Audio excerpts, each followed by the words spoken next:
Hello दोस्तों, नमस्ते, प्रणाम, स्वागत है आपका हमारे यूट्यूब चैनल पर। तो दोस्तों, आज हम आपको एक छोटा सा प्यारा सा विवाह का गीत सुनाने जा रहे हैं। यदि गीत बहुत मार्मिक है दोस्तों, सुनिएगा, पूरा अच्छा लगेगा आपको। यदि गीत अच्छा लगेगा तो लाइक कर दीजिएगा, यदि नहीं अच्छा लगे तो डिसलाइक भी आप कर सकते हैं। और हमको विश्वास है कि आप डिसलाइक नहीं करेंगे, लाइक ही करेंगे। चलिए गीत शुरू करते हैं। बाबा के दुआरे हो निमिया के पेड़ावा, अरे तोता मैं नाली हले बसेर रे लालनावा। अरे तोता मैं नाली हले बसेर रे लालनावा। निमिया के पेड़ जिन काटया मोहरे बाबा, अरे निमिया के पेड़ जिन काटया मोरे बाबा।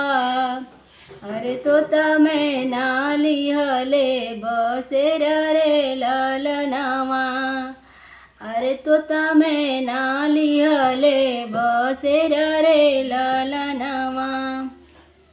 कटी जइए निमिया उड़ी जइए मैना, अरे कटी जइए निमिया उड़ी जइए मैना।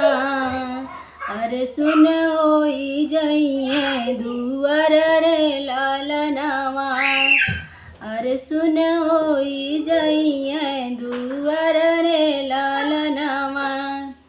बेटी के गर्भ जीना मरा मोरे बाबा हो, अरे चली जइए बेटी विदेश रे लालनावा। अरे चली जइए बेटी विदेश रे लालनावा। चली जइए बेटी ता सुन होई अंगना।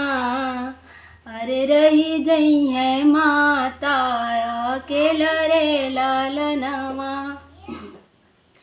अरे रही जइए माता अकेला रे लालनावा। निमिया के पेड़ जिन काटया मोरे बाबा, अरे तोता मैं नाली हले बसेर रे लालनावा।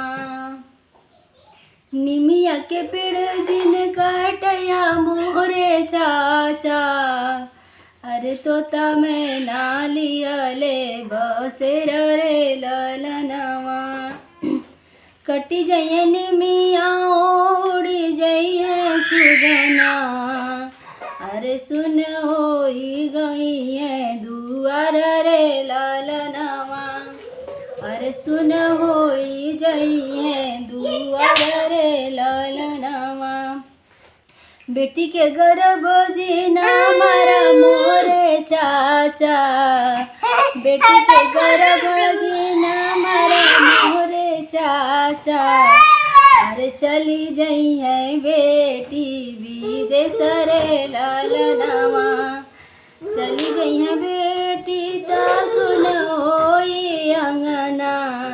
चली जइए बेटी ता सुन होई अंगना। अरे रही जइए चाची अकेला रे लालनावा।